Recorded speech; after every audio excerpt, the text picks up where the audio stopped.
இயேசு கிறிஸ்துவின் நாமத்தினாலே இந்த காலை வேளையில கூடி வந்திருக்கிற உங்கள் அனைவரையும் அன்போடு கூட நான் வாழ்த்துகிறேன்.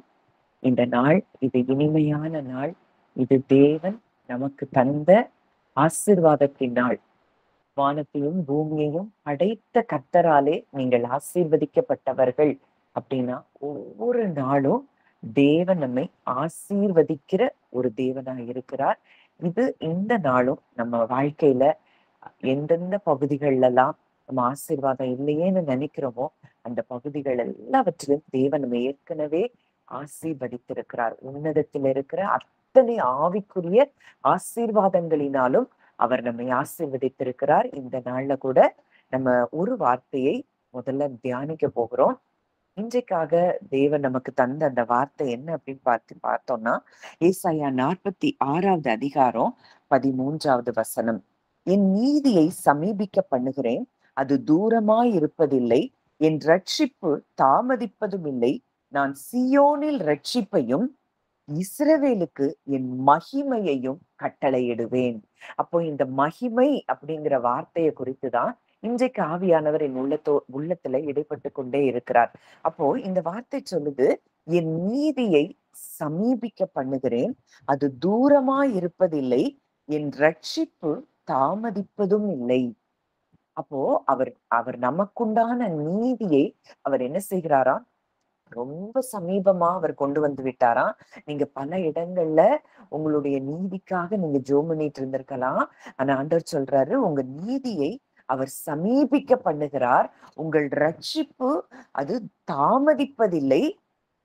அவர் சீயோனில் ரட்சிப்பையும் இஸ்ரவேலுக்கு என் மகிமையையும். அந்த நீதி உங்களுக்கு சமீபிக்க பண்ணப்படும் போது, அந்த நீதி உங்களுக்கு நடக்கும்போது, அந்த ரட்சிப்பு உங்களுக்கு உண்டாகும் போது, அது இஸ்ரவேலுக்கு அவருடைய மகிமையை அது வெளிப்படுத்துகிற காரியமாய் இருக்கிறது.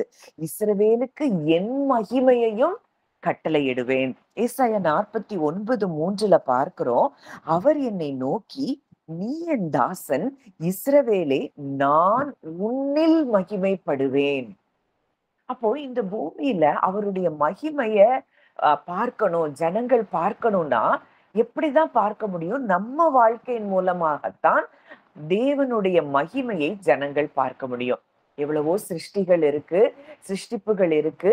அதுலெல்லாம் கூட ஜனங்கள் இன்னும் பார்க்க முடியல. ஆனா தேவனுடைய பிள்ளைகளுக்கு அவர் செய்கிற காரியங்களை வைத்துத்தான் அங்க என்ன செய்யறாங்க? தேவனுடைய மகிமையை ஜனங்கள் காண்கிறார்கள். அப்ப அவர் சொல்றாரு, இஸ்ரவேலே, நான் உன்னில் மகிமைப்படுவேன்.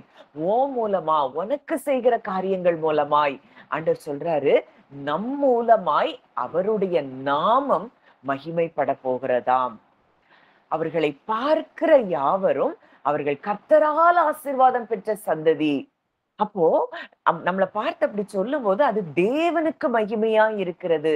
நமக்கு தேவன் கொடுக்கிற ஆசீர்வாதம், பூமிக்குரிய ஆவிக்குரிய அத்தனை ஆசீர்வாதங்களும் அது தேவனுக்கு மகிமையை கொண்டு வருகிறதா இருக்கிறது. இந்த நாளிலே தேவன் நமக்கு சொல்லுகிற வார்த்தை, இஸ்ரவேலே, நான் உன்னில் மகிமைப்படுவேன். நம் மூலமாய் அவர் என்ன செய்ய போகிறாராம்? மகிமைப்பட போகிறாராம். அங்க ஏசாயா 44:23 பார்க்கிறோம், வானங்களே களித்து பாடுங்கள், கர்த்தர் இதை செய்தார். பூதலத்தின் தாழ்விடங்களே ஆர்ப்பரியுங்கள், பர்வதங்களே காடுகளே காட்டில் உள்ள சகல மரங்களே கெம்பீரமாய் முழங்குங்கள். கர்த்தர் யாக்கோபை மீட்டு இஸ்ரவேலிலே மகிமைப்படுகிறார். அப்ப யாக்கோபை மீட்கும் போது அவர் இஸ்ரவேலிலே அவர் மகிமைப்படுகிறாராம். அங்க அங்க என்ன சொல்லப்பட்டிருக்கு? வானங்களே நீங்கள் களித்து பாடுங்கள், கர்த்தர் இதை செய்தார். அப்ப யாக்கோபை மீட்கணும், நம்ம வாழ்க்கையில நம்ம சில காரியங்கள்ல இருந்து மீட்கப்படணும்னா அதற்கு தேவனை தவிர நமக்கு யாரும் நம்மை மீட்டெடுக்க முடியாது.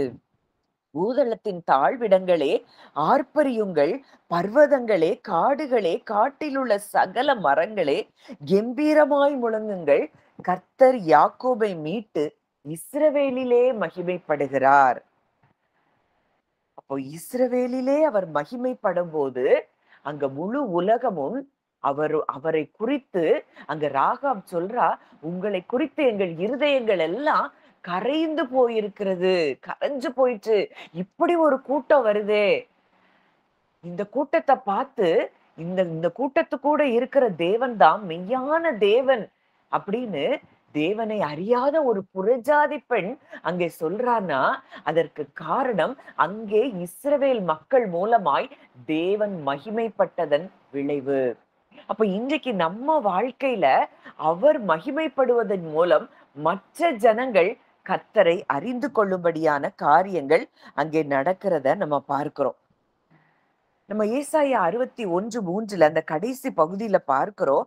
அவர்கள் கர்த்தர் தம்முடைய மகிமைக்கென்று நாட்டின நீதியின் விருட்சங்கள். நம்மெல்லாம் யாரா? அவருடைய மகிமைக்கென்று, அவருடைய மகிமையை நம் மூலமாய் மக்கள் பார்க்கும்படிக்காய் தேவன் நம்மை அவர் என்ன செய்திருக்கிறாரா?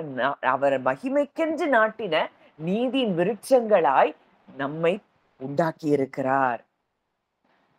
அப்போ இந்த அளவுக்கு தேவன் நம்ம நேசிக்கிறார்னா இன்றைக்கு அவர் மூலமாய் நாம் மகிமைப்படுவதில் தான் அவருடைய இருதயம் விரும்புகிறத நம்ம பார்க்கிறோம். வாக்குத்தத்தங்களை குறித்து நம்ம தொடர்ந்து தியானித்தோம்.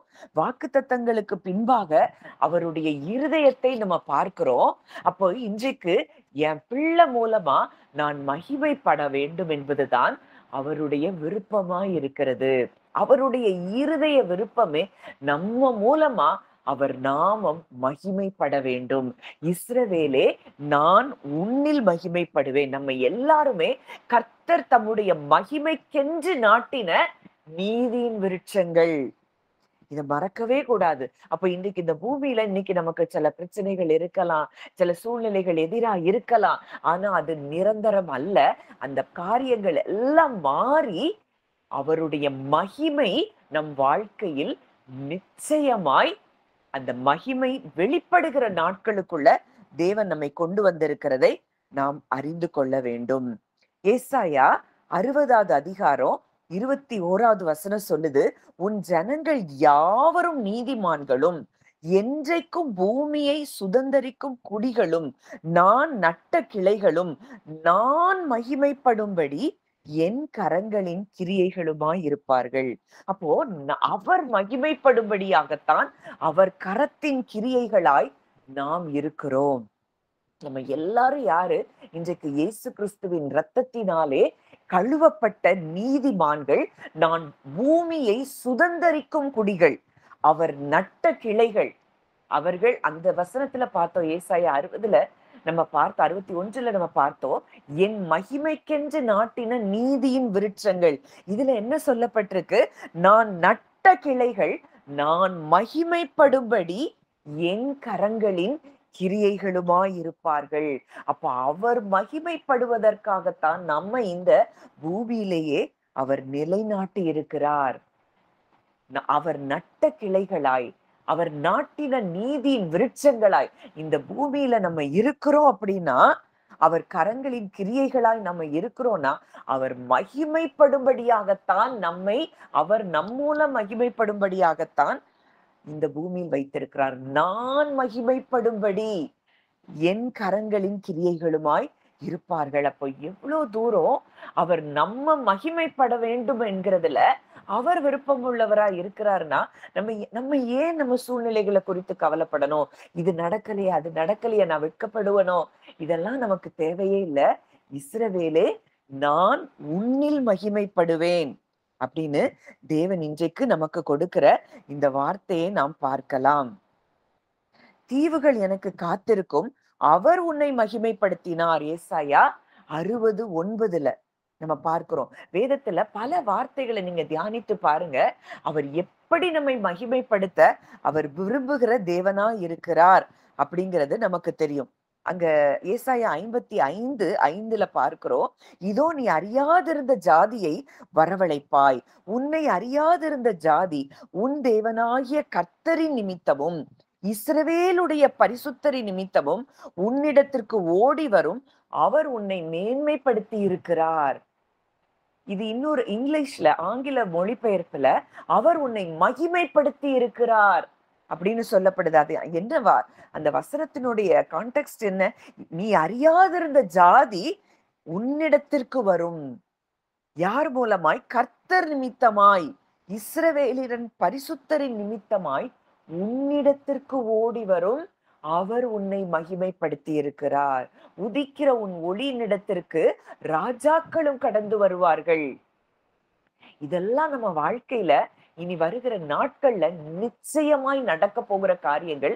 அதனாலதான் ஆவியானவர் இந்த காலை வேளையில இந்த வார்த்தையோடு இந்த வார்த்தையின் மூலமாய் நம்மோடு கூட அவர் இடைப்பட்டு கொண்டிருக்கிறார். இஸ்ரவேலே, நான் உன்னில் மகிமைப்படுவேன். இந்த வார்த்தையை குறித்து நீங்க தியானித்து பார்க்கும்போதுதான் தேவனுடைய இருதயத்தை நாம் அறிந்து கொள்ள முடியும். அப்போ இன்னும் ஒரு வசனத்தை மட்டும் நம்ம பார்த்துட்டு இன்றைக்குள்ள மெசேஜுக்கு நம்ம போகலாம்.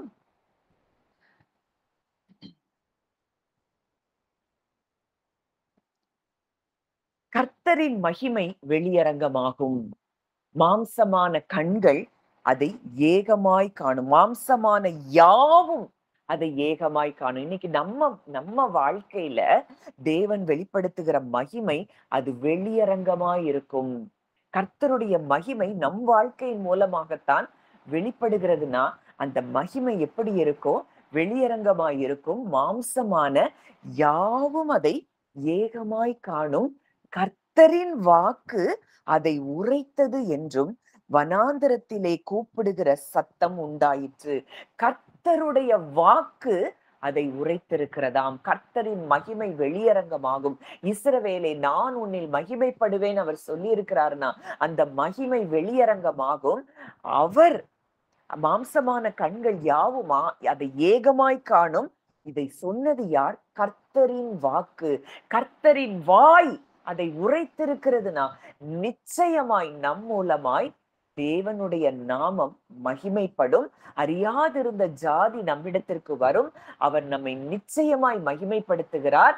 அந்த மகிமைப்படுத்துதல் வரும்போது அங்க சுற்றிலும் இருக்கிற ஜனங்கள் கர்த்தரிடத்தில் மாத்திரம் வல்லமை உண்டு என்று சொல்லிக்கொண்டு அவனவன் அவரிடத்தில் வந்து சேருவான் அப்படின்னு ஏசாயா 45 நம்ம பார்க்கிறோம். கர்த்தரிடத்தில் மாத்திரம் வல்லமை உண்டு. நமக்கு நடக்கிற நம்ம வாழ்க்கையில தேவன் வெளிப்படுத்துகிற அந்த மகிமையின் நிமித்தம் நிறைய பேரு கர்த்தரிடத்துலதான் வல்லமை இருக்குன்னு சொல்லி அவனவன் அவரிடத்தில் வந்து சேருகிற நாட்களுக்குள்ளாக தேவன் நம்மை கொண்டு வருகிறார் என்பதை நீங்க இருதயத்துல விசுவாசிங்க. நிச்சயமா இந்த காரியங்கள் நம் வாழ்க்கையில நடக்கும்.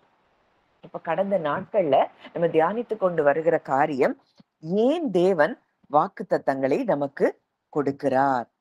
அப்ப இந்த நாள்ல கூட அதை நம்ம திருப்பி நம்ம நெக்ஸ்ட் வீக்ல அதை தொடர்ந்து கண்டினியூ பண்ணுவோம்.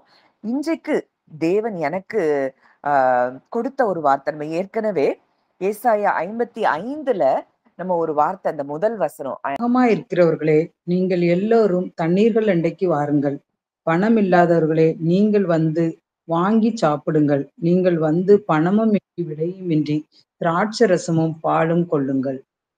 நீங்கள் வந்து பணமும் இன்றி விலையும் இன்றி திராட்சை ரசமும் பாலையும் வாங்கி சாப்பிடுங்கள். அப்போ எனக்கு அந்த ஏசாயா 55 நம்ம தியானித்ததுல இருந்து அந்த சில வார்த்தைகளை விட்டு என்னால வெளியே வரவே முடியல. ஆண்டவர் சொல்றாரு, நீங்கள் வந்து பணமும் இன்றி விலையும் இன்றி திராட்சை ரசத்தையும் பாலையும் கொள்ளுங்கள்.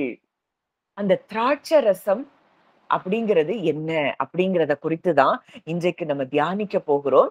இத குறித்து நம்ம ஆழமாய் நம்ம தியானிக்கும் பொழுது இந்த ஒயின், இந்த திராட்சை ரசம் என்றால் என்ன, எதை அவர் அந்த நாட்கள்ல அந்த நாள்ல வாக்குத்தத்தமாய் நமக்கு தந்தார் அப்படிங்கிறத இன்றைக்கு நாம் மறுபடியும் தியானிக்க போகிறோம். அந்த அந்த அதிகாரத்துக்குள்ளேயே நீங்க தியானித்து பார்க்கும்போது ஆழமான பல சத்தியங்கள் நமக்கு வெளிப்படும். இந்த திராட்சை ரசம் என்றால் என்ன?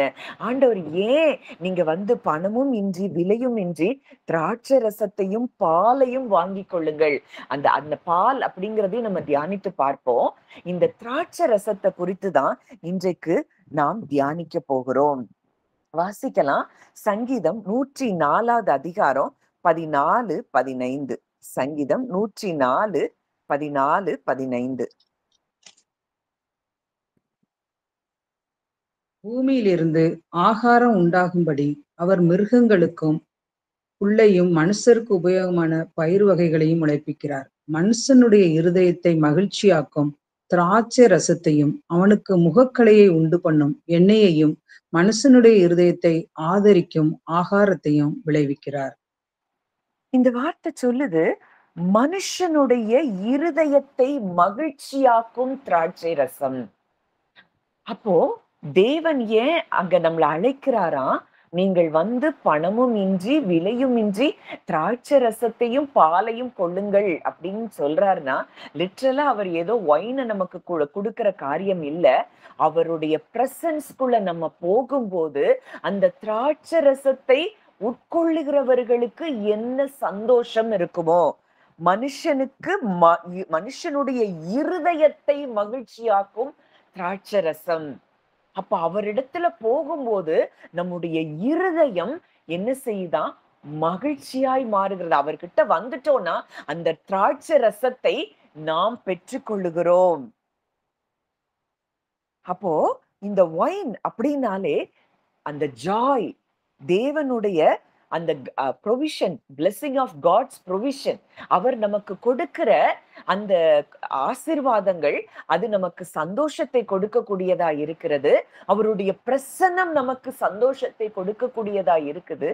இததான் அங்க ஆண்டவர் சொல்றாரு, நீங்கள் வந்து பணமும் இன்றி விலையும் இன்றி கொள்ளுங்கள். தாகமாய் இருக்கிறவர்களுக்கு இதை தேவன் சொல்லுகிற காரியமாய் நம்ம பார்க்கிறோம். அப்போ இந்த தாகமா இருக்கிறவர்கள் அவரிடத்துல வரும்போது எப்பொழுதும் மகிழ்ச்சி அவர்களுக்கு உண்டாகிறதை நாம் பார்க்கிறோம். இன்றைக்கு நம்ம இருதயம் அவர் மேல தாகமா இருக்குதா, இல்ல உலகத்தின் காரியங்கள்ல நம்ம தாகமா இருக்கிறோமா? உலகத்தின் காரியங்கள்ல தாகமா இருக்கிறோம்னா என்ன? அது இப்படி இருக்கு, இது இப்படி இருக்கு, உலகத்தின் காரியங்களை குறித்தே சிந்தித்து கவலைப்பட்டு சோர்ந்து போய் தேவனிடத்துல தாகமா இராதபடி நாம் இருக்கிறோமா? அவரிடத்துல தாகமா இருக்கிறோம்னா அவர்கிட்ட வரணுமா? அவர்கிட்ட வந்து திராட்சை ரசத்தையும் பாலையும் வாங்கி கொள்ளணுமா? பெற்றுக்கொள்ளுகிறதற்காக அவர் அழைக்கிறார். அப்ப இந்த திராட்சை ரசம் அப்படிங்கிறது சந்தோஷத்தையும் தேவன் நமக்கு கொடுக்கிற ஆசீர்வாதங்களின் நிமித்தம் நமக்கு உண்டாகிற மகிழ்ச்சியையும் குறிக்கிறதா இருக்கிறது. அடுத்ததா இந்த திராட்சை ரசம் அப்படிங்கிறது எதற்கு ஒப்பிட்டு சொல்லப்பட்டிருக்கிறது அப்படின்னு சொல்லி பார்க்கும்போது, எபேசியர் 5வது அதிகாரம் 18வது வசனம் வாசிக்கலாம். எபேசியர் 5:18.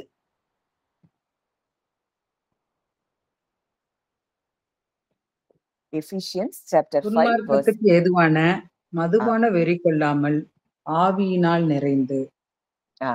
துன்மார்க்கத்திற்கு ஏதுவான மதுபான வெறி கொள்ளாமல் ஆவியினால் நிறைந்து. அப்ப பவுல் அங்க மதுபானத்தையும் ஆவியையும் அங்க அங்க ஒரு காரியத்துல அங்க ரிலேட் பண்றாரு. ஏன் அப்படின்னா, இந்த மதுபானம் குடிக்கிறவனுடைய இருதயம் எப்படி இருக்கும்னா, அந்த மதுபானத்தினாலேயே கண்ட்ரோல் பண்ணி அவன் இழந்துருவான். அவன் என்ன பேசுறான்னு அவனுக்கு தெரியாது, அவன் என்ன சிந்திக்கிறான்னு அவனுக்கு தெரியாது. அவன் பாட்டுக்கு ஏதோ பேசுவான், அவன் பாட்டுக்கு சிரிப்பான். அப்படித்தான் அவனுடைய கண்ட்ரோலையே அவன் இழந்து அந்த மதுபானம் அவனை கண்ட்ரோல் பண்ண ஆரம்பிக்குது. அந்த மதுபானத்தை உட்கொண்டது நிமித்தம் அவனுடைய மூளையில நடக்கிற காரியங்கள், அதுல அவன் கண்ட்ரோல் ஆகி அவன் என்ன சுய அறிவையே அவன் இழந்து போகிறான். அப்போ இங்க பவுல் சொல்றாரு, நீங்கள் துன்மார்க்கத்திற்கு ஏதுவான மதுபான வெறி கொள்ளாமல் ஆவியினால் நிறைந்து. இங்க ஸ்பிரிட் நம்மள கண்ட்ரோல் எடுக்கும் போது அங்க என்ன நடக்குது? அப்போஸ்தலர் 2வது அதிகாரம் 13 முதல் 15. அப்போஸ்தலர் 2:13 முதல் 15.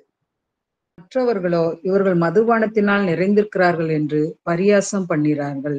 அப்பொழுது பேதுரு 11 நின்று அவர்களை நோக்கி உரத்த சத்தமாய், யூதர்களே, எருசலேமில் வாசம் பண்ணுகிற ஜனங்களே, நீங்கள் எல்லாரும் அறிந்து கொள்வீர்களாக, என் வார்த்தைக்கு செவி கொடுங்கள். 15.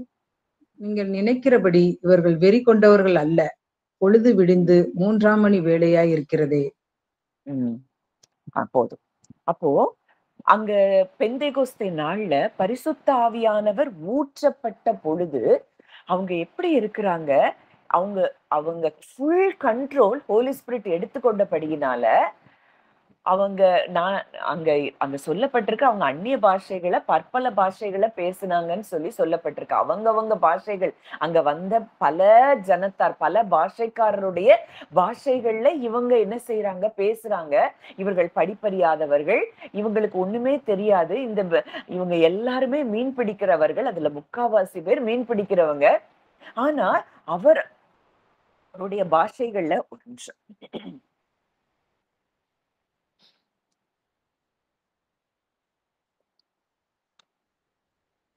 அவரவருடைய பாஷைகள்ல அவங்க பேசுறாங்க. இப்படி இருந்திருந்தா, நிச்சயமா நம்மலாம் பார்க்கிறோம் இன்னைக்கு சாதாரணமா அந்நிய பாஷை பேசுறவங்கள நம்ம யாரும் அவங்க மதுபான வெறி கொண்டிருக்காங்கன்னு நம்ம சொல்ல மாட்டோம். ஆனா, எந்த அளவுக்கு அவங்க இருந்திருக்கிறாங்கன்னா, பயங்கரமா ஹோலி ஸ்பிரிட் அனாயிண்டிங்ல சிரிச்சு, அவங்க தங்களையே மறந்து, அங்க தேவனை துதிக்கிற இடத்திற்கு அவங்க வந்திருக்கிறபடியினால தான், அவங்கள பார்த்தவங்க, இவங்க எல்லாருமே குடிச்சு வெறிச்சிருக்கிறாங்கன்னு நினைக்கிற அளவுக்கு, பரிசுத்த ஆவியானவர் அவங்கள கண்ட்ரோல் பண்றத பார்க்கிறோம்.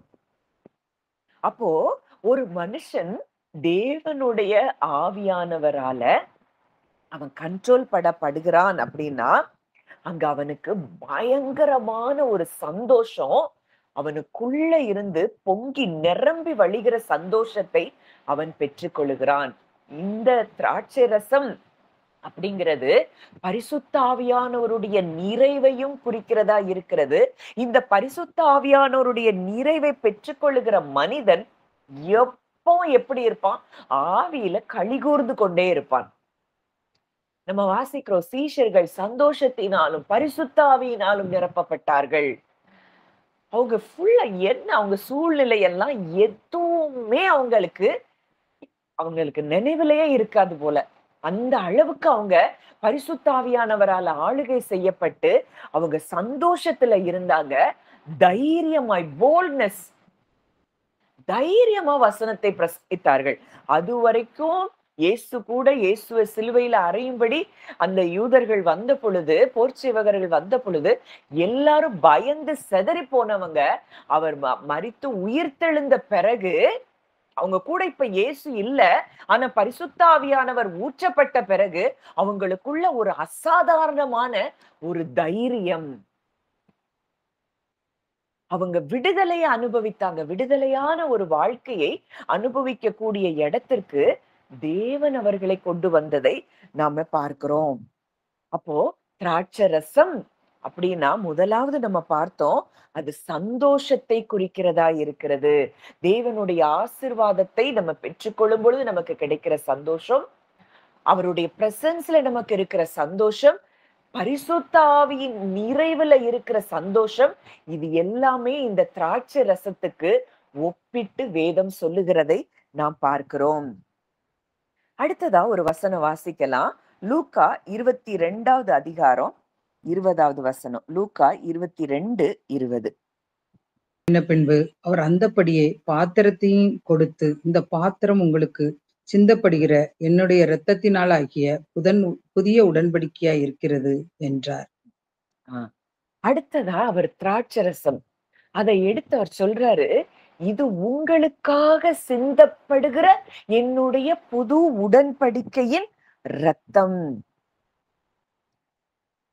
அப்போ இந்த திராட்சை ரசம் எதை குறிக்குது அப்படின்னா, நமக்காக, நம்முடைய ரட்சிப்புக்காக அவருடைய தியாகமான அந்த அன்பை வெளிப்படுத்துகிறதா இருக்கிறது. அந்த நீங்கள் வந்து பணமும் இன்றி விலையும் இன்றி திராட்சை ரசத்தையும் பாலையும் கொள்ளுங்கள்னா, இத்தனை காரியங்கள் அந்த திராட்சை ரசத்துக்குள்ள இருக்கிறத நம்ம பார்க்கிறோம். தேவனுடைய ராஜ்யம் பலமாய் வர்றதுக்கு முன்னாடி இனி நான் திராட்சை ரசத்தை என்ன செய்யறதில்லை, புசிக்கிறதில்லை அப்படின்னு சொல்லி மத்தேயு 26ல அவர் சொல்லுகிறத நம்ம பார்க்கிறோம். அப்போ தேவனுடைய ராஜ்யம் பலமாய் வருவதற்காக, பூமியிலே ஸ்தாபிக்கப்படும்படியாக அவர் என்ன செய்கிறார்? நமக்காக அவர் இரத்தத்தை சிந்தி இந்த புது உடன்படிக்கையின் மூலம் நம்ம கூட ஒரு உடன்படிக்கை செய்கிறார். நமக்காக சிந்தப்படுகிற புது உடன்படிக்கையின் ரத்தமாய் அவர் அந்த திராட்சை ரசத்தை அவர் பருகச் சொல்லுகிறார். அந்த ஒவ்வொரு நேரமும் அந்த திராட்சை ரசத்தை நம்ம உட்கொள்ளும் பொழுது அது எதை சிம்பலைஸ் பண்ணுது? நீங்க எபிரேயர் 8வது அதிகாரத்துல நீங்க வாசித்து பாத்தீங்கன்னா, அவர் நம்ம கூட செய்திருக்கிற உடன்படிக்கையே, நான் உங்கள் அக்கிரமங்களையும் பாவங்களையும் இனி நினைப்பதில்லை. அவர் நினைக்க மாட்டேன்னு சொன்னத நம்ம ஒவ்வொரு நாளும் நினைச்சு கம்யூனியன் எடுத்தோம்னா, அப்ப அவருடைய வார்த்தைக்கு நம்ம என்ன செய்யல? இன்னும் புரியல, அண்டர்ஸ்டாண்ட் பண்ணல அப்படிங்கிறது தான் அர்த்தம். அவர் சொல்றாரு, நான் உங்க அக்கிரமங்களையும் பாவங்களையும் நினைக்க மாட்டேன்னு தான் இந்த புது உடன்படிக்கையின் இரத்தத்தையே அவர் நமக்கு கொடுத்திருக்கிறார். அதை திராட்சை ரசமாய் என்னை நினைவு கூறும்படி இதை செய்யுங்கள். அவரை நினைவு கூறும்படி இதை செய்யணும். அவர் எதை நமக்காக அவர் செய்திருக்கிறார். உனக்காக நான் பலியாகி என்னுடைய இரத்தத்தினாலே நான் உன்னை மீட்டெடுத்து உன்னை பரிசுத்தப்படுத்தி உன்னை நீதிமானாக்கி இருக்கிறேன். இதுக்காக தான் அவர் நம்மை மீட்டெடுத்து அவருடைய ரத்தத்தை சிந்தி இருக்கிறாரு.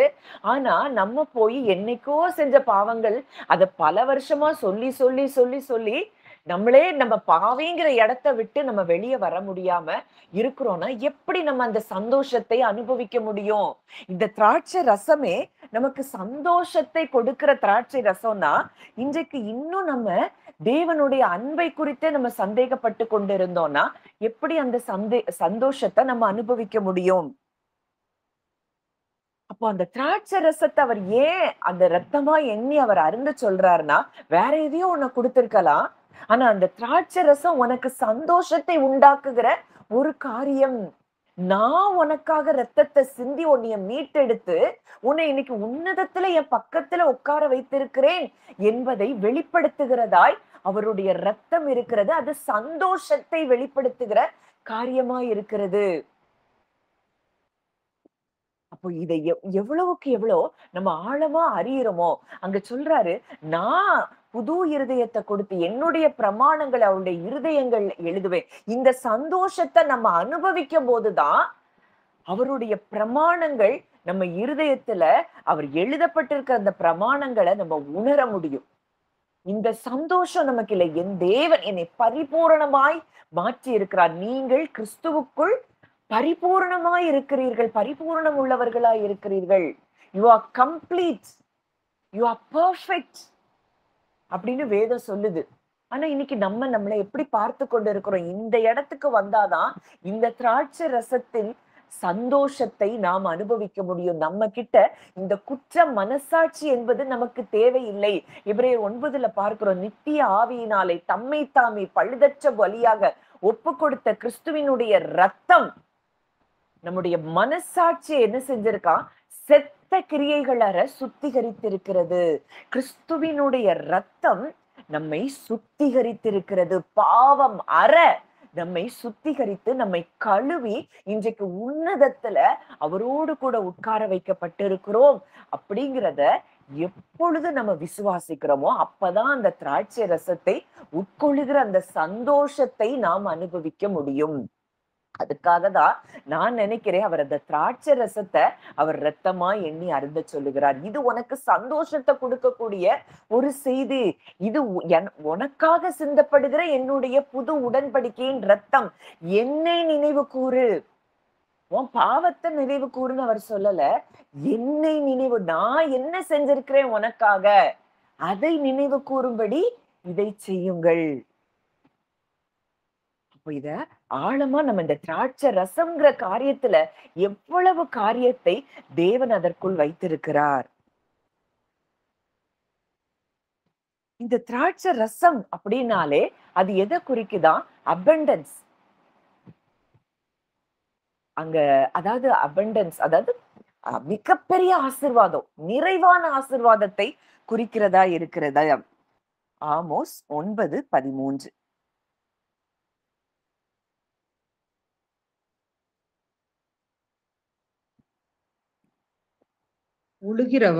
உழுகிறவன் அறுக்கிறவனையும் திராட்சை பழங்களை ஆலையாடுகிறவன் விதைக்கிறவனையும் தொடர்ந்து பிடித்து, பர்வதங்கள் திராட்சரசமாய் வடிகிறதும் மேடுகள் எல்லாம் கரைகிறதுமான நாட்கள் வரும் என்று கர்த்தர் சொல்லுகிறார். இதோ உழுகிறவன் அறுக்கிறவனையும் திராட்சை பழங்களை ஆலையாடுகிறவன் விதைக்கிறவனையும் தொடர்ந்து பிடித்து பர்வதங்கள் திராட்சை ரசமாய் வடிகிறதும் மேடுகள் எல்லாம் கரைகிறதுமான நாட்கள் வரும் என்று கர்த்தர் சொல்லுகிறார். அடுத்த வசனம் வாசி. என் ஜனமாகிய இஸ்ரவேலின் சிறையிருப்பை திருப்புவேன். அவர்கள் பாழான நகரங்களை கட்டி அவைகளில் குடியிருந்து திராட்சை தோட்டங்களை நாட்டி அவைகளுடைய பலரசத்தை குடித்து தோட்டங்களை உண்டாக்கி அவைகளின் கனிகளை புசிப்பார்கள். அப்போ இந்த திராட்சை ரசம் அப்படிங்கிறத அங்க சொல்றாரு. அங்க தேவன் பிரத்யட்சமா சொல்றாரு, திராட்சை தோட்டங்களை நாட்டி அவைகளுடைய பல ரசத்தை குடித்து தோட்டங்களை உண்டாக்கி அவைகளின் கனிகளை புசிப்பார்கள். அப்போ இந்த திராட்சை ரசம், அது வரைக்கும் அங்க ரெஸ்டோரேஷன் நடக்கு இஸ்ரேல்ல. அங்க ஒரு ரெஸ்டோரேஷனை குறித்து சொல்லப்படுகிற காரியம், இழந்தவற்றை திருப்பிக் கொள்ளுகிற ஒரு காரியமா இது சொல்லப்பட்டிருக்கு. நிரம்பி வழிகிற ஒரு ஆசீர்வாதம். திராட்சை ரசம் அப்படிங்கிறது நிரம்பி வழிகிற ஒரு ஆசீர்வாதத்தை குறிக்கிறதா இருக்கிறத நம்ம பார்க்கிறோம். அப்போ யோவேல் 3வது அதிகாரம் 18வது வசனம் வாசிக்கலாம். யோவேல் 3:18.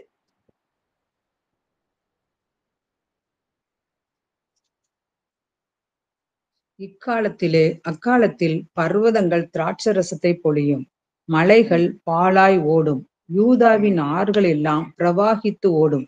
ஒரு ஊற்று கர்த்தருடைய ஆலயத்திலிருந்து புறப்பட்டு சித்தீம் என்னும் பள்ளத்தாக்கை நீர்ப்பாய்ச்சலாக்கும். அக்காலத்திலே பர்வதங்கள் திராட்சை ரசத்தை பொழியும், மலைகள் பாலாய் ஓடும், யூதாவின் ஆறுகள் எல்லாம் பிரவாகித்து ஓடும். ஒரு ஊற்று கர்த்தருடைய ஆலயத்திலிருந்து புறப்பட்டு சித்தீம் என்னும் பள்ளத்தாக்கை நீர் பாய்ச்சலாக்கும். அப்ப இது எதை குறிக்குது? அந்த தேவனுடைய ஆவியானவர் ஊற்றப்படும் போது அங்க தேவனுடைய தயவும் அங்க மக்கள் மேல ஊற்றப்படும் போது அங்க சந்தோஷம் மிகுதியாய் வருகிறதை, அந்த ஜனங்களுக்குள்ள பொங்கி நிரம்பி வழிகிற காரியத்தை இந்த காரியம் சொல்லுகிறத நம்ம பார்க்கிறோம்.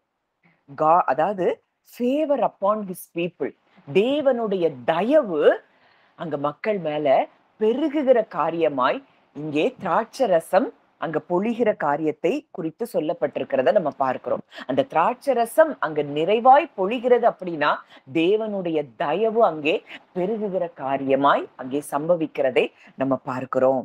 அப்போ தேவனுடைய ஆவியானவர் ஊற்றப்படும் பொழுது அங்க நிரம்பி வழிகிற சந்தோஷம் உண்டாகுது. அந்த சந்தோஷம் உண்டாகும் போது மற்ற ஆசீர்வாதங்கள் எல்லாம் நமக்கு நிச்சயமா எதை குறிச்சும் கவலை இல்லாத அந்த பரிசுத்த ஆவியானவரால நம்ம கண்ட்ரோல் பண்ணப்படுகிறோம். அவர் நம்மை ஆளுகை செய்ய தொடங்குகிறார். அப்படி ஒரு இடத்துக்கு நம்ம வரும்போது நம்ம வாழ்க்கை அநேகருக்கு முன்பாக மகிமைப்படுகிற வாழ்க்கையா இருக்கும். இஸ்ரவேலே, நான் உன்னில் மகிமைப்படுவேன் இன்றைக்கு அவர் நமக்கு வாக்கு கொடுத்திருக்கிறார்னா, இந்த ஆவியானவரால நம்ம நிரப்பப்படுகிற ஒரு வாழ்க்கை நாம் வாழும்போது நம்ம எப்பொழுதும் சந்தோஷமா இருக்க முடியும். எந்த சூழ்நிலையும் நம்மை கொஞ்ச நேரம் வேணா அந்த சூழ்நிலையினுடைய தாக்கம் நம்மள தாக்கலாம். ஆனா அதுவும் அவரால ஃபுல் கண்ட்ரோல் ஆவியானவர் எடுத்துட்டாருன்னா எந்த சூழ்நிலையும் பார்த்து நம்ம சிரிச்சுட்டே போயிருவோம். இதுதான் ஆவியானவர் நம்ம கண்ட்ரோல் எடுக்கும் போது நமக்கு நடக்கிற காரியங்கள். அப்போ இப்படிப்பட்ட ஒரு வாழ்க்கை, இந்த திராட்சை ரசத்தை குடிக்கிற ஒரு வாழ்க்கையைத்தான் தேவன் நமக்கு கொடுத்திருக்கிறார். அப்போ இப்படிப்பட்ட வாழ்க்கை நம்ம வாழ்றோமா? இல்ல பயந்து கொண்டு கவலைப்பட்டுட்டு சோர்ந்து போய் எப்பவும் முறுமுறுத்து கொண்டு இருக்கிற வாழ்க்கையை நம்ம வாழ்கிறோமா? நம்ம புதிய ஏற்பாட்டுல நம்ம பார்த்தோம்னா நிறைய இடங்கள்ல புதிய திராட்சை ரசத்தை குறித்து சொல்லப்பட்டிருக்கும். அந்த புதிய திராட்சை ரசம் அப்படின்னா தேவனிடத்துல இருந்து நமக்கு கிடைக்கிற புதிய காரியங்களை குறித்து சொல்லப்பட்டிருக்கு. அவருடைய ஃப்ரெஷ் அனாயிண்டிங், அவருடைய அந்த புதிய அபிஷேகம், அவருடைய பிரசன்ஸ், இது எல்லாமே நமக்கு எதை கொடுக்குது? ஜீவனை கொடுக்குது. அந்த புது திராட்சை ரசம் நமக்கு ஜீவனை கொடுக்குது, சந்தோஷத்தை கொடுக்குது. நம்ம மக்களாக நமக்குள்ள ஒரு எழுப்புதலை கொடுக்கக்கூடிய காரியமா இருக்கிறத பார்க்கிறோம். அப்போ அந்த நியூ வைன், அந்த புது திராட்சை ரசம் அப்படின்னாலே பரிசுத்த ஆவியானவர் ஊற்றப்படுகிற ஒரு காரியத்தை தான் அந்த நியூ வைன் அப்படின்னு சொல்லப்பட்டிருக்கு. புது திராட்சை ரசம். இயேசு சொல்றாரு, புது திராட்சை ரசத்தை புது துருத்திகள்ல ஊத்தி வைங்க. பழைய துருத்தியில ஊத்தினீங்கன்னா ரசமும் சிந்தி போகும், துருத்தியும் கிழிந்து போகும். அப்போ இந்த புது திராட்சை ரசம் அப்படிங்கிறது பரிசுத்த ஆவியானவர் நம் மீது ஊற்றப்படுகிற ஒரு காரியத்தை வெளிப்படுத்துகிறதா இருக்கிறது. அப்போ இந்த இந்த பரிசுத்த ஆவியானவர் திராட்சை ரசமாய் நமக்குள்ளே ஊற்றப்படும் போது நமக்கு ஒரு புது எனர்ஜி, ஆவிக்குரிய வாழ்க்கையில ஒரு ஒரு புது எனர்ஜி கிடைக்குது, ஒரு புது பலன் கிடைக்குது, ஒரு பூரண சந்தோஷம் கிடைக்குது. நம்ம தேவனை மகிமைப்படுத்த தொடங்குகிறோம். பரிசுத்த ஆவியானவர் ஊற்றப்பட்ட பிறகு அங்க அப்போஸ்தலர்களுக்குள்ள நடந்த காரியம், அவர்கள் தேவனுடைய மகத்துவத்தை அவங்க புகழ்ந்தாங்களாம் பல பல பாஷைகள்ல. அப்போ நம்ம சூழ்நிலைய எதுவுமே நமக்கு கண்ணுக்கு தெரியாது. என் தேவன் எவ்வளவு பெரியவர்ங்கிறத நம்ம ஆராதிக்க ஆரம்பிப்போம். அப்போ இந்த பரிசுத்தாவியான இந்த திராட்சை ரசத்தை நம்ம உட்கொள்ள வேண்டும் என்பதுதான் தேவனுடைய விருப்பமா இருக்கிறது. நம்ம தைரியத்தை இந்த புது திராட்சை ரசம் நமக்கு கொடுக்கிறத நம்ம பார்க்கிறோம்.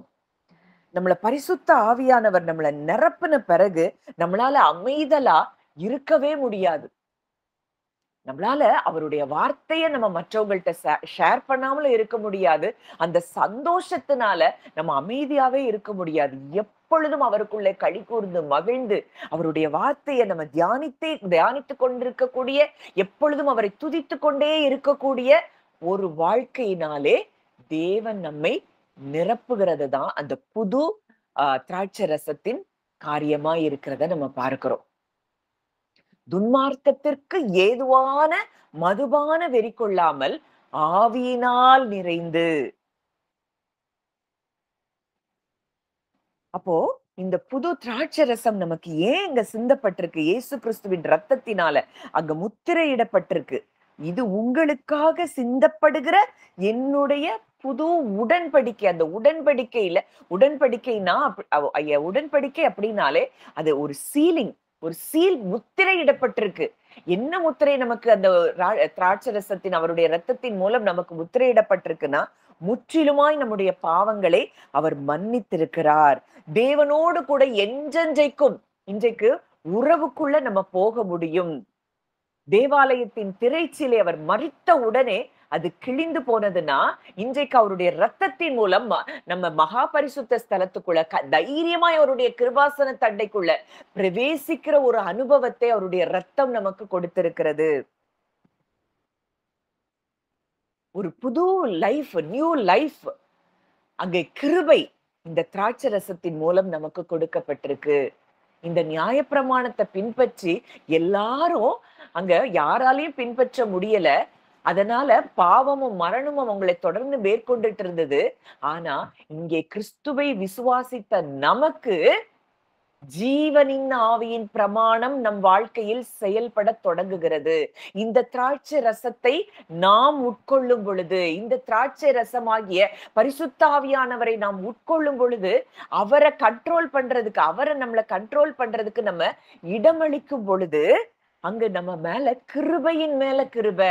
நாம் அவருடைய பரிபூரணத்தினாலே கிருபையின் மேல் கிருபை பெற்றோம். யோவான் 1வது அதிகாரத்துல நம்ம பார்க்கிறோம்.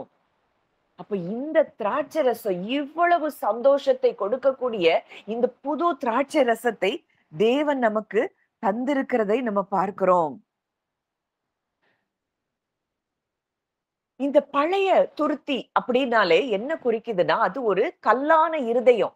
இந்த ஒரு ரிஜிட் ஹார்ட், அந்த பழைய இருதயம் அது எதையும் ஏற்றுக்கொள்ளக்கூடிய புது திராட்சை ரசத்தை அதால ஏற்றுக்கொள்ள முடியாது. இந்த நியாயப்பிரமாணத்தையும் இந்த கிருபையையும் இந்த புது உடன்படிக்கையும் மிக்ஸ் பண்ணும் போது அங்க ரொம்ப பெரிய பிரச்சனைகள் வந்துருது. பழசையும் புதுசையும் என்ன செய்ய முடியாதான், மிக்ஸ் பண்ண முடியாது. அதனாலதான் ஆண்டவர் சொல்றாரு, புது துருத்தி, புது திராட்சை ரசத்தை புது துருத்தியில ஊத்துவோம். இருதயம் விரிவடையப்பட்ட அந்த இருதயத்துல ஊத்து. பழைய இருதயத்துல, பழைய அந்த ரெசிஸ்டன்ட் ஹார்ட்ல நீ ஊத்துனா அது என்ன செஞ்சிடும்? ரசமும் சிந்தி போயும் துருத்தியும் கிழிந்து போகும். அதால தாங்க முடியாது இந்த கிருபைய. இந்த நிறைய பேருக்கு இந்த நியாயப்பிரமாண அந்த சத்தியங்களை கேட்கிறவங்க, போதிக்கிறவங்களுக்கு இந்த சத்தியத்தை சொல்லும்போது அவங்களால ஏற்றுக்கொள்ளவே முடியாது. அதை எதிர்ப்பாங்க. காரணம் என்னன்னா, இதுதான் நம்மை பரிசுத்தப்படுத்துகிற ஒரு சத்தியம் அப்படிங்கிறத அவங்க அறிந்து கொள்ளவே முடியாது. அந்த இடத்துலதான் அவங்க ஹார்ட் இருக்கும். அதனாலதான் ஆண்டவர் சொல்றாரு, உன் விரிவாக்கப்பட்ட இருதயம், நான் யாரு, நான் எதற்காக என்னுடைய ரத்தத்தை சிந்தி இருக்கிறேன்ங்கிறத அந்த அந்த ஒரு பிராட் ஹார்ட்டட் பீப்புளுக்கு தான் இந்த சத்தியம் அது உள்ள போகும். இந்த சத்தியம் அவர்களுக்குள்ளே வேலை செய்யும். நாம் நியாயப்பிரமாணத்திற்கு கீழ்ப்பட்டிராமல் கிருபைக்கு கீழ்ப்பட்டு இருக்கிறபடியால் பாவம் நம்மை மேற்கொள்ள மாட்டாது. தேவனால் பிறந்த எவனும் பாவம் செய்யான் முடியாது. இந்த கிருபைக்குள்ள வந்துட்டோம்னா, அவருடைய கிருபையை சார்ந்து நம்ம வாழ ஆரம்பிச்சுட்டோம்னா, அவரை மாத்திரம்தான் நம்ம பெரிதாய் பார்ப்போம். நம்மால பாவத்துக்கு அதுக்கு மேல நம்ம ஊழியம் செய்ய முடியாது. நம்ம ஹார்ட் டோட்டலா அது என்ன செய்யும், ஒவ்வொரு நாளும் பரிசுத்த ஆவியானவர் நமக்குள்ள இருந்து நம்மை வழிநடத்தி நம்மளை பரிசுத்தமாக்கி கொண்டே இருக்கிறதை நாம் பார்க்க முடியும். அதை செய்யக்கூடாது, இதை செய்யக்கூடாது, நம்ம கிரியைகள்ல நம்ம முயன்று தோற்று போய் நம்ம அழுது கொண்டிருந்த நாட்கள்ல தான் தேவன் நமக்கு விலையேற பெற்ற இந்த சத்தியத்தை நமக்கு கற்றுக் கொடுத்து அந்த திராட்சை ரசமாகி அந்த சந்தோஷத்தை நமக்கு கொடுத்ததை பார்க்கிறோம். இங்க வந்து அநேகர் அப்படித்தான் இந்த பழைய உடன்படிக்கையில அந்த நியாயப்பிரமாணத்தை ஃபாலோ பண்ண முடியாம, ஐயோ நான் இன்னைக்கு பைபிள் வாசிக்கல, ஐயோ இன்னைக்கு நான் ஜெபிக்கல, என் ஆண்டவர் என்னை நேசிக்க மாட்டாரு அப்படின்னு சொல்லி ஏதோ ஒரு குற்ற மனசாட்சிக்குள்ளேயே இருந்து அவரிடத்துல நெருங்க முடியாமல் இருந்த நம்மை நிரந்தரமாய் நான் உன் கூட நான் வாழ வந்திருக்கிறேன், நீ என்னோட வந்து சேர்ந்திருக்கிறாய்ன்னு சொல்லி அவருடைய ரத்தம் சிந்துதலின் மூலமாய், அவர் நமக்கு செய்த செயலின் நிமித்தமாய், அவர் நமக்காக பாவமானது நிமித்தமாய் இன்றைக்கு நாம் நீதிமான்கள் ஆக்கப்பட்டிருக்கிறோம் என்கிற செய்தி நமக்கு எவ்வளவு பெரிய ஒரு திராட்சை ரசத்தின் சந்தோஷத்தை நமக்கு கொடுத்தது. இந்த திராட்சை ரசம், அதனாலதான் சொல்றேன், நீங்கள் வந்து பணமும் இன்றி, இதுக்கு நீ பணமும் கொடுக்க வேண்டாம், விலையும் கொடுக்க வேண்டாம், இந்த திராட்சை ரசத்தின் சந்தோஷத்தை நீ அனுபவிக்கவே நான் இந்த பூமிக்கு வந்தேன். நீ சந்தோஷமா இருக்கணும். நீ அந்த பழைய உடன்படிக்கையில அதுல பிழை இருக்கிறது, அதை நீக்கி போடும்படியாகத்தான் இயேசு கிறிஸ்து இந்த பூமிக்கு வந்து தன்னுடைய ரத்தத்தை அவர் சிந்தி நமக்கு நிரந்தரமான சந்தோஷத்தை நம் இருதயத்தில் அவர் கொடுத்திருக்கிறதை நாம் அறிந்து கொள்ள வேண்டும். அப்போ இன்றைக்கு இந்த திராட்சை ரசத்தை குறித்து நம்ம தியானித்திருக்கிறோம். அடுத்ததா இன்னும் ஒரு சின்ன காரியத்தை மாத்திர சொல்லி நம்ம இன்றைக்கு முடிக்கலாம். இந்த திராட்சை ரசம் அடுத்ததா அவருடைய அன்புக்கு ஒப்பிட்டு சொல்லப்பட்டிருக்கிறது. அங்க வாசிக்கலாம். உன்னத பாட்டு 1வது அதிகாரம் 2வது வசனம். உன்னத பாட்டு 1:2.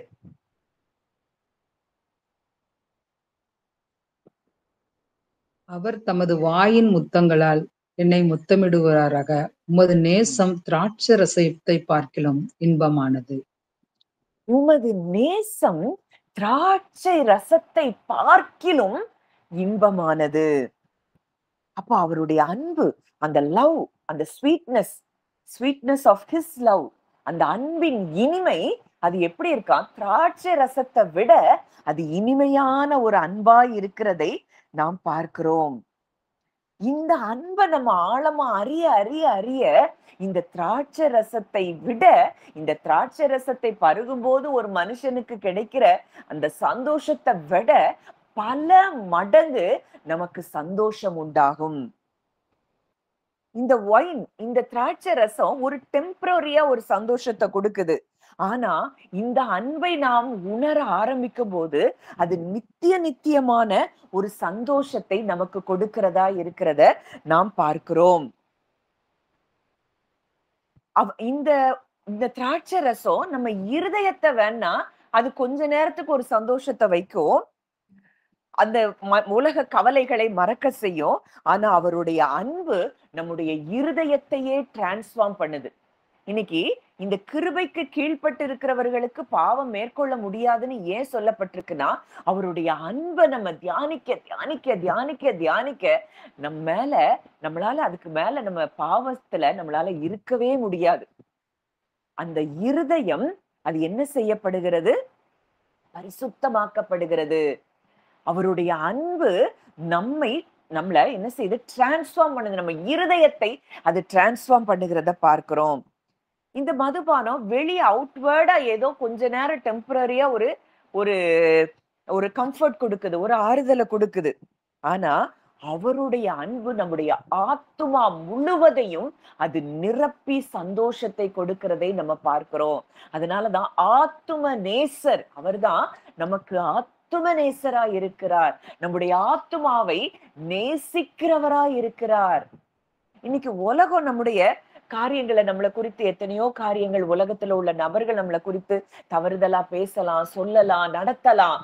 ஆனா அவருடைய அன்பின் திராட்சை ரசத்தை பார்க்கிலும் இனிமையான அவருடைய அன்பு நமக்கு நித்திய நித்தியமாய் நம்முடைய ஆத்துமாவை நேசிக்கிற அவருடைய அன்பு நமக்கு எதை கொடுக்கிறது?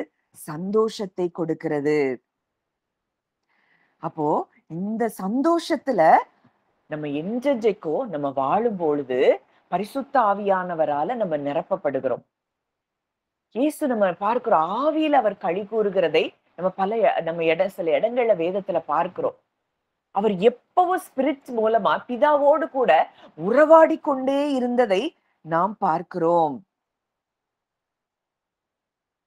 அப்போ இந்த ஓவர்ஃப்ளோயிங், இந்த அன்பு, அந்த நிரம்பி வழிகிற அன்பை நம்ம உட்கொள்ள நாமும் எப்படி ஒரு திராட்சரசம் உட்கொண்டவன் கொஞ்ச நேரம் அவன் சரீரம் கெட்டு போகும். ஆனா அவனுடைய ஏதோ ஒரு டெம்பரரியா அவனுடைய ஒரு ஆத்தும சந்தோஷத்துக்காக அதை உட்கொள்ளுகிறான். ஆனா இவர் கொடுக்கிற இந்த திராட்சை ரசத்தின் அன்பு, திராட்சை ரசத்தை காட்டிலும் இனிமையான அந்த அன்பு எப்பொழுதும் நம்மள எப்படி வைத்திருக்கும்? ஒரு சந்தோஷத்துக்குள்ளேயே வைத்திருக்கும். அந்த லவ் ஆஃப் காட் அதுதான் என்னதான் ஃபைனஸ்ட் வைன், இருக்கிறதுலே மிக இனிமையான ஒரு திராட்சை ரசம். அதை அளக்க முடியாது. அது ஒரு பாத்திரத்துல அவருடைய அன்பெல்லாம் நம்மளால பிடிக்க முடியாது. அது நிரம்பி வழிகிற ஒரு அன்பா இருக்கும். ஒவ்வொரு அந்த அன்பின் திராட்சை ரசத்துல இருக்கிற ஒவ்வொரு டிராப்பும் அவருடைய இரக்கத்தையும் அவருடைய பிரசன்ஸையும் அவருடைய பரிசுத்த ஆவியின் சந்தோஷத்தையும் நமக்கு கொடுக்கிறதா இருக்கிறதை நாம் பார்க்கிறோம். இன்னைக்கு இந்த உலகம் நமக்கு பல வகையான இன்பங்களை கொடுக்கலாம், சக்சஸ கொடுக்கலாம்.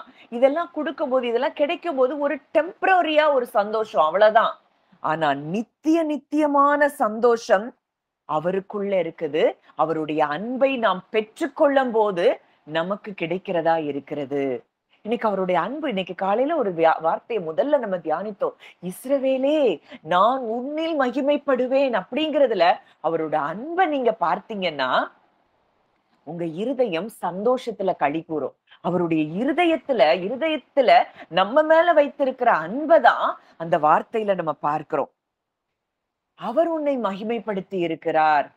நீங்கள் கர்த்தருக்கென்று நாட்டின நீதியின் விருட்சங்கள், கர்த்தருடைய மகிமைக்கென்று நாட்டின நீதியின் விருட்சங்கள். அப்போ என் மகிமை, என் பிள்ளைதான் என மகிமை. இந்த மகிமையை என் பிள்ளை மூலமா தான் நான் இந்த பூமியில வெளிப்படுத்தணும். இதுதான் தேவனுடைய இருதயமா இருக்கிறது. அப்ப இந்த அன்பை, ஒவ்வொரு வார்த்தையை நீங்க தியானிக்கும் போதெல்லாம் அவரோட அன்பை நீங்க உணர்ந்தீங்கன்னா வாக்குத்தத்தங்கள் தானாய் நிறைவேறும். ஆனா வார்த்தையை கொடுத்தவர் எப்படிப்பட்டவர் அப்படிங்கிறதான் அந்த வாக்குத்தத்தங்களுக்கு பின்பாக இருந்து நாம் அறிந்து கொள்ள வேண்டிய ஒரு காரியமா இருக்குது. அப்போ பரிசுத்த ஆவியானவரால நம்ம இருதயம் நிரப்பும் பொழுது அந்த ஹெவன்லி வைன், அந்த பரலோக திராட்சை ரசத்தின் சந்தோஷம், நிரம்பி வழிகிற அந்த சந்தோஷம், சமாதானம். அதனாலதான் நம்ம ரோமர் 15:13 பார்க்கிறோம், பரிசுத்த ஆவியின் பலத்தினாலே நம்பிக்கை பெருகும்படிக்கு. இந்த பரிசுத்தாவியானவருடைய பலன் தான் நமக்கு நம்பிக்கையை பெருகச் செய்கிறது. நம்பிக்கையின் தேவன் விசுவாசத்தினால் உண்டாகும் எல்லாவித சந்தோஷத்தினாலும் சமாதானத்தினாலும் உங்களை நிரப்புவாராக. அப்போ இந்த பரிசுத்தாவியானவருடைய பலத்துல நமக்கு நம்பிக்கை பெருக பெருக பெருக பெருக விசுவாசத்தினால உண்டாகிற சந்தோஷம் சமாதானம் நம்மளை நிரப்பிக் கொண்டே இருக்கும். நம்மை பூமியில இந்த வாழ்க்கை வாழும்படியாகத்தான் நீங்கள் வந்து பணமும் இன்றி விலையும் இன்றி திராட்சை ரசத்தையும் பாலையும் கொள்ளுங்கள் அப்படின்னு சொல்லி தேவன் நம்மை அழைக்கிறத நம்ம பார்க்கிறோம். இந்த திராட்சை ரசம் நம்ம துக்கத்துக்கு பதிலாய் ஆனந்த தைல அபிஷேகத்தை நமக்கு தருகிறது. நம்மளுடைய எம்டினஸ் வெறுமையில இருந்து நிரம்பி வழிகிற வாழ்க்கைக்கு நாம் கடந்து போகிறதை நம்ம பார்க்கிறோம். அப்போ இந்த அவேர்னஸ் நமக்கு டெய்லி இருக்கணும். இந்த அன்பு என் மேல தினம்தோறும் ஊற்றப்பட்டு கொண்டிருக்கிறது அப்படிங்கிறத எப்போ நம்ம உணர்கிறோமோ அப்போ பரலோக சந்தோஷத்தை நாம் நித்தமும் என்ன செய்ய முடியும்? அனுபவிக்க முடியும். அவருடைய வாயின் முத்தங்களால் அவர் நம்மை முத்தமிட்டு கொண்டே இருக்கிறாராம். அவருடைய நேசம் திராட்சை ரசத்தை பார்க்கிலும் இனிமையானது. இத நீங்க வார்த்தையை வாசிக்கும் போது அதை அப்படியே சும்மா வாசிச்சுட்டு போயிடக்கூடாது. அவர் உங்களை ஒவ்வொரு நிமிஷமும் அவர் உங்களை முத்தமிட்டு கொண்டிருக்கிறதை நீங்கள் பார்க்கும்படியாகத்தான் தேவன் அந்த வார்த்தையெல்லாம் நமக்கு தந்திருக்கிறார்.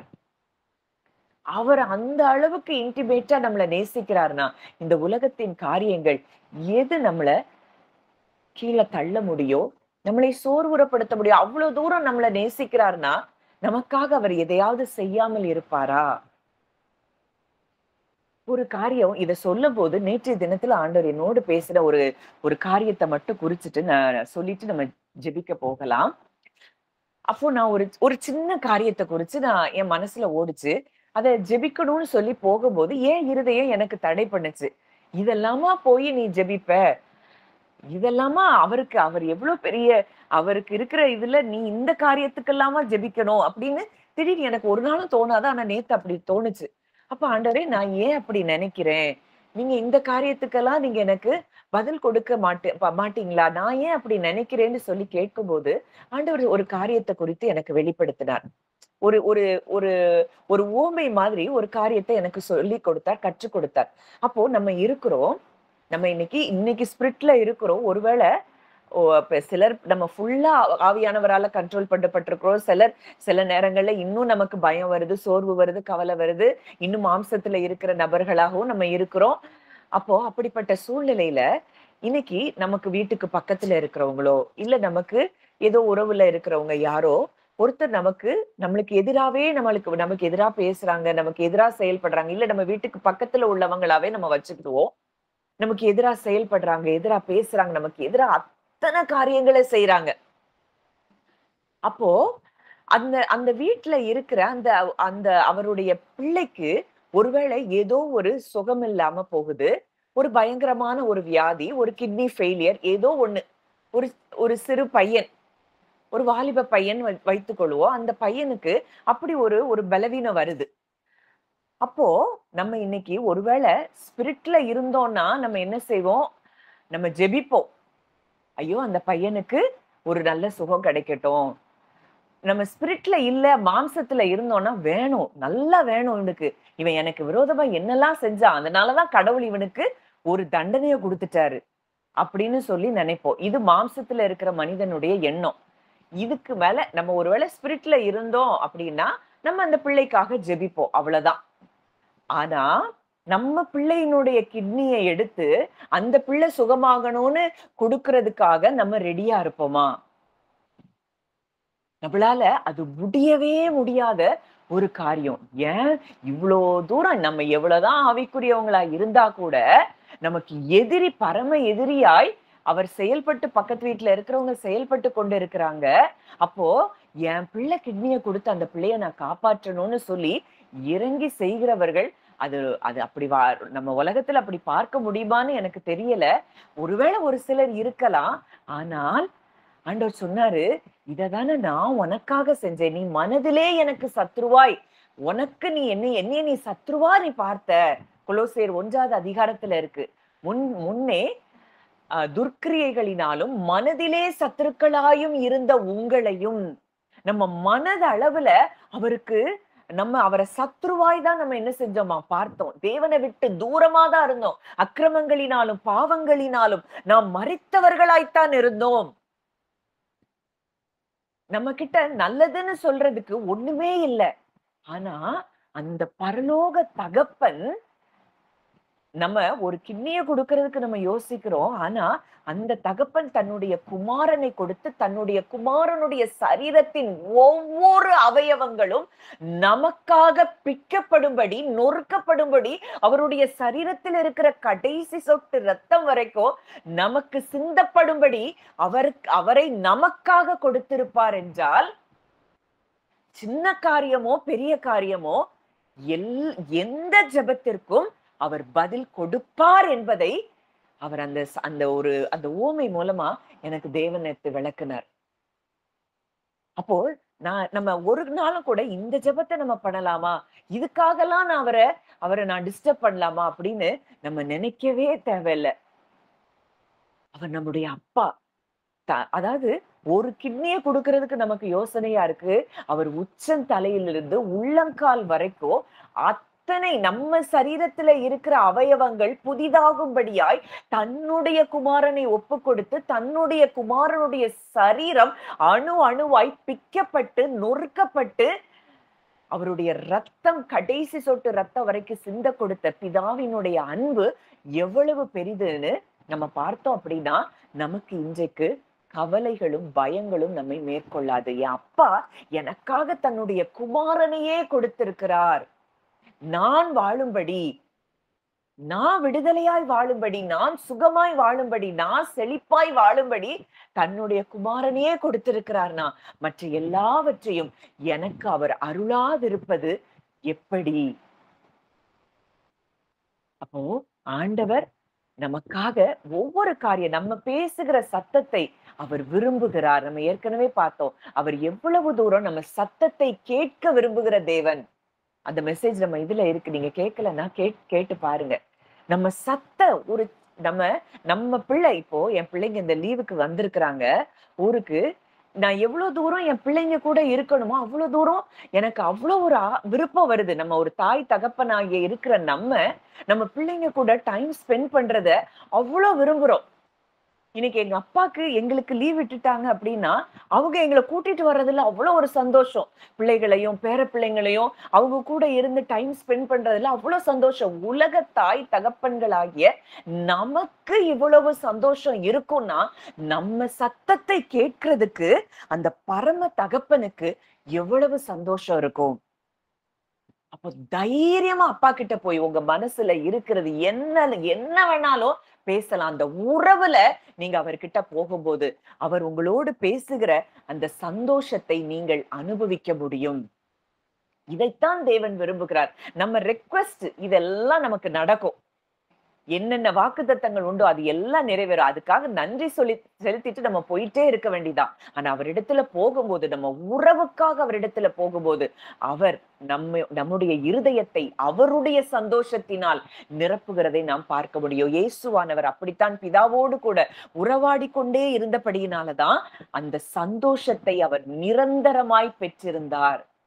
இந்த சந்தோஷத்துக்குள்ள இன்றைக்கு வரும்படியாகத்தான் தேவன் நம்மை அழைக்கிறார். பணமும் இன்றி விலையும் இன்றி திராட்சை ரசத்தை உட்கொள்ளுங்கள். இந்த திராட்சை ரசத்தை நம்ம உட்கொள்ளும்படியாய் தேவன் நம்மை இன்றைக்கு அழைக்கிறார்.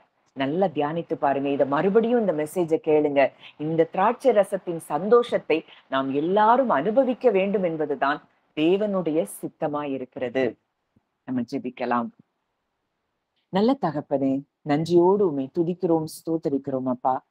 இந்த நல்ல நாளின் காலை வேளையில கூட கர்த்தாவே அப்பா, எங்களை உம்முடைய வார்த்தையின் சந்தோஷத்தினால், அந்த திராட்சை ரசத்தினால் எங்களை நீர் நிரப்பி இருக்கிறீர் அப்பா. உங்க வாயிலிருந்து புறப்படுகிற வார்த்தைகளே அது திராட்சை ரசமான வார்த்தைகள் அப்பா. இந்த வார்த்தைகளே எங்கள் இருதயத்தை இன்றைக்கு பூரிப்பாக்கி இருக்கிறதை நாங்கள் பார்க்கிறோம் அப்பா. இந்த வார்த்தையில் இருக்கக்கூடிய இந்த சந்தோஷத்தை, உங்க அன்பின் சந்தோஷத்தை நாங்கள் வார்த்தையிலிருந்து பெற்றுக்கொண்டு ஒவ்வொரு நாளும் அதை அனுபவித்து வாழ எங்களுக்கு நீங்க கிருபை தரும்படியாய் நாங்கள் ஜெபிக்கிறோம் அப்பா.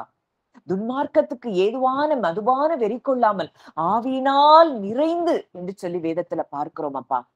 இப்படிப்பட்ட ஆவியானவரால நாங்க நிறைந்து நிரம்பி வழிகிற அந்த சந்தோஷம், நிரம்பி வழிகிற உங்களுடைய அன்பின் அந்த சந்தோஷத்தை நாங்கள் ஒவ்வொரு நாளும் உட்கொண்டு உமக்குள்ளே நாங்கள் என்றென்றைக்கும் ஆவியிலே களிகூர்ந்து மகிழும்படியான கிருபைகளை அப்பா அங்க வந்திருக்கிற எங்க ஒவ்வொருவருக்கும் நீர் தரும்படியாக நாங்கள் ஜெபிக்கிறோம் அப்பா. அப்பா இன்றைக்கு ஒவ்வொருவரையும் அந்த ஆவியினால அப்பா நீங்க நிரப்பி கொண்டு இருக்கிறீங்கப்பா. Rika labare, libari hoshu rabudala, rele mi hadisho lu hadal hashlikra udalakara. ரெக்கெலமெரே ஷீக்கலீபோ ரூஹதுக்கலவா. அப்பா ஆவியானவரே, இந்த சந்தோஷம் பரிசுத்தாவியானவருடைய பலத்தினாலே நம்பிக்கை பெருகும்படிக்கு, நம்பிக்கையின் தேவன் விசுவாசத்தினால் உண்டாகும் எல்லாவித சந்தோஷத்தினாலும் சமாதானத்தினாலும் வந்திருக்கிற ஒவ்வொருவரையும் நிரப்பும்படியாய் நாங்கள் ஜெபிக்கிறோம் அப்பா. தகப்பன், அப்படியே உம்முடைய அன்பின் சந்தோஷத்தினால் எங்களை நிரப்பி கொண்டிருக்கிறீரப்பா. பரிசுத்தாவியினுடைய சந்தோஷத்தினால எங்களை நீர் நிரப்பி கொண்டிருக்கிறீரப்பா. உம்முடைய சமாதானத்தினாலே எங்களை நிரப்பி கொண்டிருக்கிறீரப்பா. உம்முடைய வாயின் முத்தங்களால் எங்களை முத்தமிட்டு கொண்டே இருக்கிறவர், எங்களுடைய சத்தத்தை கேட்க விரும்புகிற ஒரு நல்ல தகப்பன், எங்களுக்காக உம்முடைய குமாரனை அனுப்பி அப்பா, அந்த குமாரன் எங்களுக்காக பட்ட பாடுகள் இயேசு கிறிஸ்துவையும் நாங்கள் பார்க்கிறோம் அப்பா. அப்பா, ஒவ்வொரு சரீரத்தின் உச்சன் தலையிலிருந்து உள்ளங்கால் வரைக்கும் எங்களுக்காக பிக்கப்பட்டு நொறுக்கப்பட்ட அவருடைய அன்பை நாங்கள் பார்க்கிறோம் அப்பா. அந்த அன்பு எவ்வளவு பெரிது! தன்னைத்தான் வெறுமையாக்கி உலகத்திற்கு வந்த அந்த அன்பை நாங்கள் பார்க்கிறோம். எங்களுக்காக நாங்கள் கெட்டு போகாமல் நித்திய ஜீவனை பெற்றுக் கொள்ளும்படிக்கு என்றென்றும் அப்பா பிதா குமாரன் பரிசுத்தாவியானவரோடு கூட இருக்கிற அந்த ஐக்கியத்துல நாங்க பலப்படும்படிக்கு, உறுதியாய் நிற்கும்படிக்கு இயேசு கிறிஸ்து இந்த உலகத்திற்கு வந்ததை நாங்கள் பார்க்கிறோம் அப்பா. அந்த அன்பை நினைத்து நாங்கள் நன்றி செலுத்துகிறோம் அப்பா. இந்த அன்பை இன்னும் நாங்க ஆழமாய் தியானிக்க, ஒவ்வொரு நாளும் தியானிக்க எங்களுக்கு நீங்க கிருபை தரும்படி ஜெபிக்கிறோம் அப்பா. அந்த ஒவ்வொருவரையும் மனதார உடைய பிள்ளையா நான் பிளஸ் பண்றேன் ஆண்டவரே. இந்த நாள்ல இருந்து இவங்க வாழ்க்கை சந்தோஷமும் சமாதானமும் தேவ அன்பை உணர்கிற ஒரு வாழ்க்கையுமா இருக்க வேண்டும் என்று சொல்லி மனதார நான் ஜெபிக்கிறேன், ஆசீர்வதிக்கிறேன். கர்த்தர் அப்படியே ஆசீர்வதிக்கிறபடியினால் நன்றி செலுத்துகிறோம். இயேசுவின் மூலம் கேட்கிறோம் ஜீவனுள்ள நல்ல பிதாவே, ஆமென்.